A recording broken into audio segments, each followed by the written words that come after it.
दादाजी। हाँ बेटा बोलो। हमरा के ना ड्रेस डिजाइनिंग करे के बा। हमरा के 1 लाख रुपए के जरूरत बा, बस मजा आ जाए। बेटा इन सब बकवास चीजों में क्यों पड़ रही हो? क्या जरूरत है ड्रेस डिजाइनिंग की? अरे तुम ठाकुर भानु प्रताप सिंह की पोती हो, तुमको सीखना ही है। तो बंदूक चलाना सीखो, घोड़ा दौड़ाना सीखो, बंदूक चलाओ। ये सब बकवास ड्रेस डिजाइनिंग, इसका क्या मतलब है? ड्रेस डिजाइनिंग हाँ रउआ के समझ में ना आई, लेकिन हमरा के कोर्स करे के बा त करे के बा। हमरा के एक बार में 1 लाख रुपए चाहिए। हम तुमको ना कर सकते हैं? ना ना तुमको ना नहीं कर सकते। पगली तू काहे चिंता कर रही है? दूंगा पैसे, तुम टेंशन क्यों ले रही हो? जाओ। हाँ बिल्कुल दूंगा।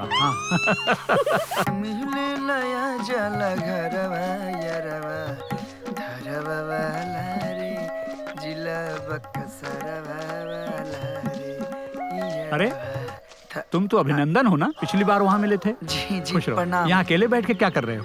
वो सुबह में एक बार रनिंग करके थोड़ा आराम कर रहा हूँ। अरे वाह, शाबाश बेटा शाबाश। ऐसे ही मेहनत करो। हाँ। और फौज में जाने के लिए तो और मेहनत करनी पड़ेगी, और मुझे भरोसा है, मुझे पूरा विश्वास है कि तुम और मेहनत करोगे।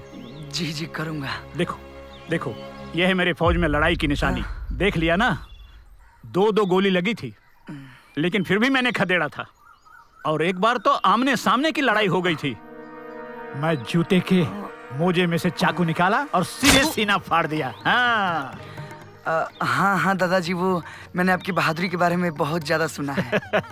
कुछ जरूरी काम है तो हम चलता नहीं। हाँ ठीक है, जाओ। ठीक है, प्रणाम।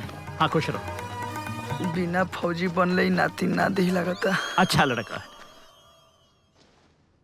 ये देखो अभी तक सो रही। गुड़िया, ए बेटा उठो। अरे उठो ना। अरे बेटा उठो ना, कॉलेज जाने का टाइम हो गया है। चलो उठो, नीचे आके नाश्ता करो। चलो। दादाजी काल चल जाए। पागल हो? पढ़ाई छोड़ोगे? नहीं, तुम तैयार होगे, जल्दी नीचे आओ, हम सब साथ में नाश्ता करेंगे और उसके बाद तुमको कॉलेज जाना है। 2 मिनट बस, हम आवता नहीं रहुआ, चले ना। जल्दी से आजा, तैयार होके कॉलेज जाना है बस। चलो आ जाओ, फटाफट आ जाओ। पक्का पक्का। बहाना नहीं।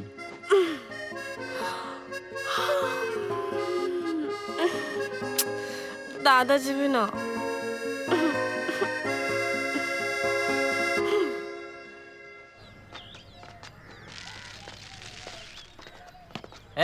ले लो सब्जी, पैसा निकाला। ठीक बा बाबूजी। कैसे पैसा? कैसे दिया भाई? अबे ये एरिया हमार बा, हफ्ता दे हफ्ता। हाँ चला निकाला पैसा। ये कौन सा दादागिरी हो? हाँ छोड़ा छोड़ा कॉलेज छोड़ा। गरीब आदमी 2 पैसा के धंधा करता, दादागिरी करता रहो। चलो निकले यहाँ से। गरीब के साथ दादागिरी करता रहे। वाह वाह वाह, क्या बात है। आज इस गांव में एक ईमानदार और हिम्मती आदमी देख रहा हूँ, जो बुराई के खिलाफ लड़ने की हिम्मत रखता है। अरे बाबूजी, ये अभिनंदन के बाबूजी न बाड़न। प्रणाम। फौज में जाए के तैयारी करत रहलन। अच्छा, लेकिन इनकर लंबाई कम होए के चलते इनकर फौज में बहालिया ना भइल। कोई बात नहीं, कोई बात नहीं। जो समाज में रहकर समाज की बुराइयों से लड़ता है, हाँ, वो भी किसी फौजी से कम नहीं होता। सही बात। फौजी बॉर्डर पे लड़ते हैं, लेकिन जो आदमी समाज में लड़ता है, समाज की बुराइयों से लड़ता है, वो किसी फौजी से कम नहीं। सही कहत बानी बाबूजी।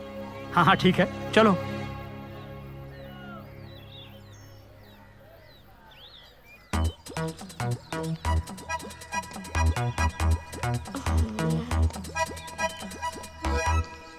पता नहीं था लेट काहे होता। मेघना। हाय। अब अचानक एजा काहे को बोलेलू? बुलाई कोनो गलती कते नहीं है का?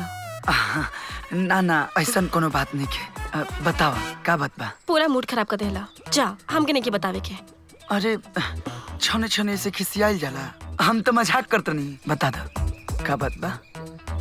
वो कहा ना कि दादाजी की आपके परिवार और आप बहुत पसंद आयल बनी जा। लेकिन तोके कैसे मालूम? वो परिवार की बहुत तारीफ करते रहनी है कि परिवार इतना अच्छा बा, तो परिवार के लड़का बहुत अच्छा हुई।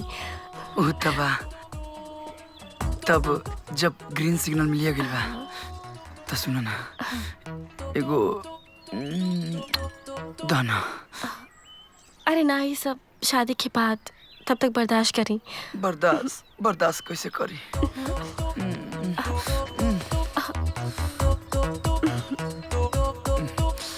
आई लव यू मेघना। I love you too. मेघना,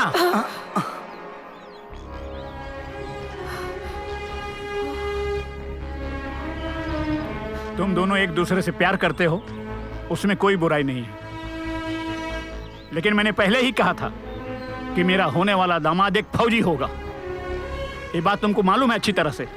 सुनो, पहले अपने आप को फौजी बना लो, फिर मेरे सामने आना, वरना मत आना, समझे? मेघना, चलो सीधे सीधे घर चलो, चलो।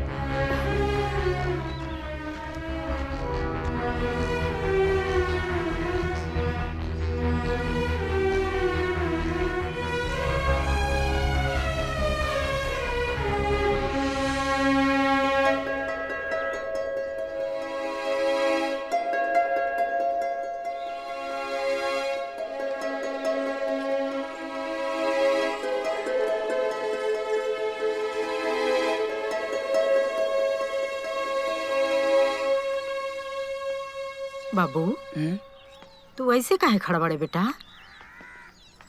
उर्मिला, हाँ, इनका का हुई? मुंह काहे लटकौले बड़ा हो? अरे कुछ होइल बा का? ए बोलत का नहीं खो? बाबूजी, हम फौज में जाना चाहते नहीं। भारत माता की जय।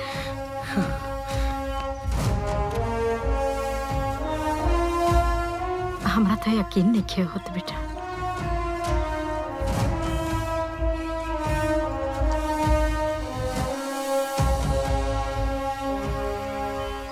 कहा सोचा ताड़ा तू?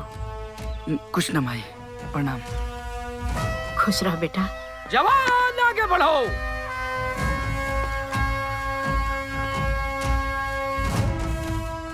चल तनी। हाँ,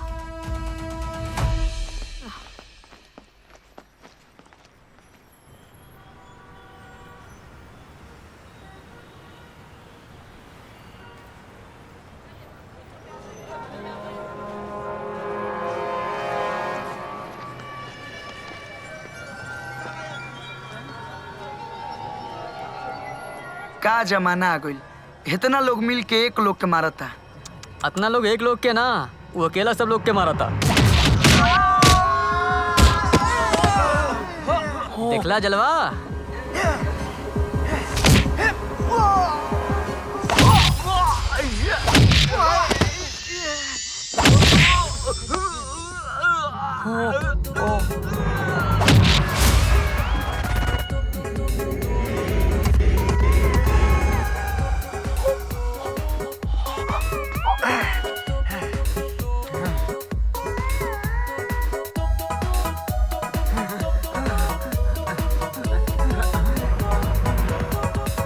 जुड़वा बड़े का? ना ना ना, हाँ, तब?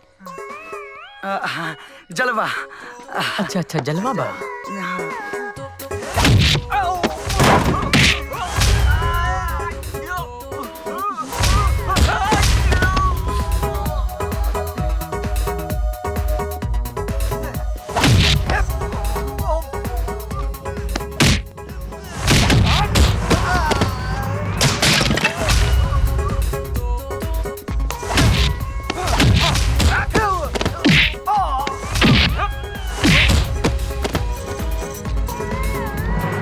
ए दोस्त, अरे रुका हो, अरे रुका।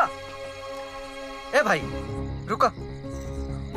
का जरूरत रहा खोकनी के सामने हीरो बनला के? तो का करी? तोरा मालूम बना, भाव हम दिहिला ना, और अकड़ के ओके बर्दाश्त ना करीला। वाह, तू नंदिनी के झूठ काहे बोलला कि मारपीट ना करे? जेकरा से लोग सच्चा प्यार करेला ओकरा के झूठ बोल के अच्छा लगल? अरे बनबा प्रवचन करता, हाँ? हाई दुनिया ना जानी, लेकिन तू जानता रहे ना, हमके हाथ तोड़े आवेला, जोड़े ना। हाँ? अरे हाँ?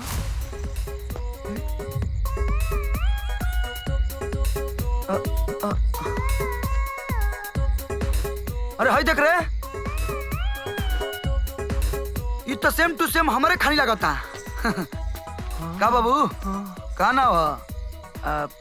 हमार नाम अभिनंदन है। अराउर गौतम। देखी ना, हम सुनले रहे कि एक शकल के धरती पर 7 गो आदमी होला। आज देखियो लिहनी। एगो बात बताई, बिना सरफ पानी के काहे धो देनी? गुस्सा आ गइल है, ऐसे धो देनी। सुना, गुस्सा पे थोड़ा कंट्रोल करा, ना तो प्यार वार सब भूल जा। यहाँ के प्यार में गुस्सा रोड़ा बनता का? ये तो एकदम फिल्मी स्टोरी लगाता। अपन लव स्टोरी बताई ना। छोड़ा, ये का बताइए, हम बताओ तनी। वो का भइल ना। अरे का देखता रे? देखो ने, हाँ? बहुत छोटा बात ताको ने।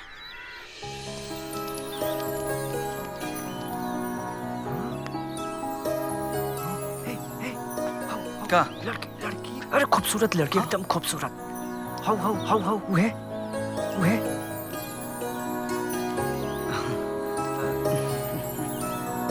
सुंदर तबिया, लेकिन तोरा लायक नहीं खे।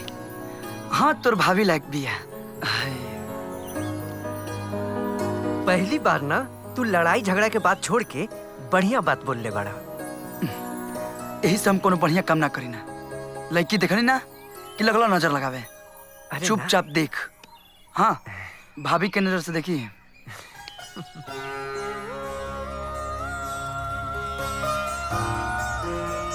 तो एजा रुका, हम आवत आनी। ठीक बा, ठीक बा।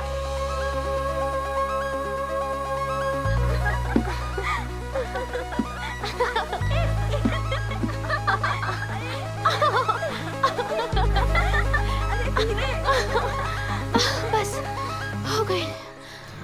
अरे हद से भी ज्यादा गुजार जाइब रे, मिला बुझे तू ना तो मर जाइब रे। थैंक यू तोके इनके बचावे खातिर। अरे एमे थैंक यू के का बात बा? ये तो हमार फर्ज है। वैसे हमार नाम गौतम है। आपका नाम? हमार नाम समीर है। ऐसा लगता आप लोग पहली बार जाइल बनी। हम एजा बहुत बार आ चुकल बनी और हम हर एरिया के अच्छी तरीके से जानतनी। तो कल आप लोग सुबह आई लोग, हम आप लोग के साथे घुमा देब। हाँ, कल आप लोग आइब नु? आइब नु? अच्छा, तो चलते रहो।